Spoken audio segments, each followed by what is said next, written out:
Sup, y'all, bringing you guys another video. Just bringing you guys my post-fight thoughts of the fight between Conor Benn and Adrian Granados. They recently fought over in the UK in the undercard of the rematch between Lara and Warrington. The fight between Conor Benn and Adrian Granados ended up going the distance. It was scheduled for 10 rounds. It went the whole 10 rounds, and Conor Benn won this fight by unanimous decision, improving to 19-0, 12 wins coming by way of knockout TKO, remaining undefeated.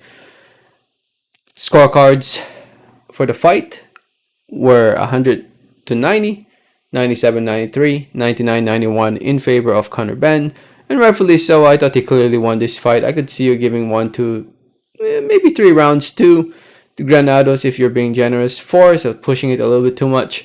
But yeah, it was definitely a Conor Benn fight where he was landing some really good punches. He was the aggressor. He was the guy pushing the pace. He was the guy moving forward, letting his hands go. Granados did have moments. There was some really good exchanges between the two. It was a good fight, but in the end, Conor Benn landed more.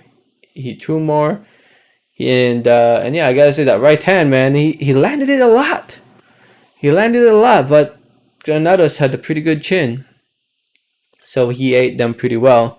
But with that being said, Ben did a very good job, especially for a fighter who doesn't really have that much of an amateur background and a guy who's only fought less than 20 professional fights. Not so bad to beat somebody convincingly like Granados, who now has a record of 21 wins, 9 losses, 3 draws. And mind you, a lot of that draws and losses are controversial. So yeah, and at the age of 32 years old, I think Granados, I don't know how he thinks he won this fight. If you watch a lot of the post-fight stuff, he's really convinced that he won this fight. I don't know what, man. I don't know. I mean, there were definitely fights in the past where they were controversial, but in this case, Conor Benn clearly won. So when it comes to what's next, I guess back to the drawing board for Granados, losing 3 of his last 5 fights now, which is not good.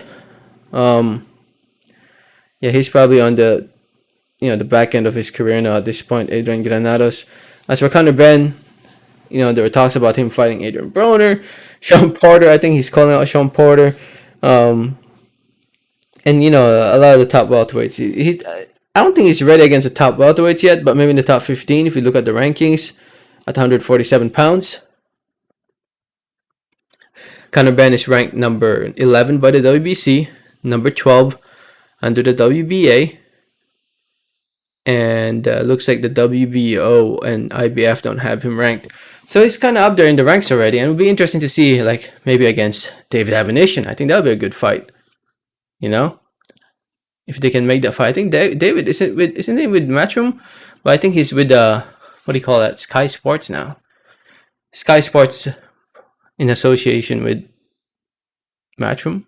I don't know what's the deal with David Avanish at the moment, but if they can make that fight for Conor Benn, I think that would be a very good fight for him.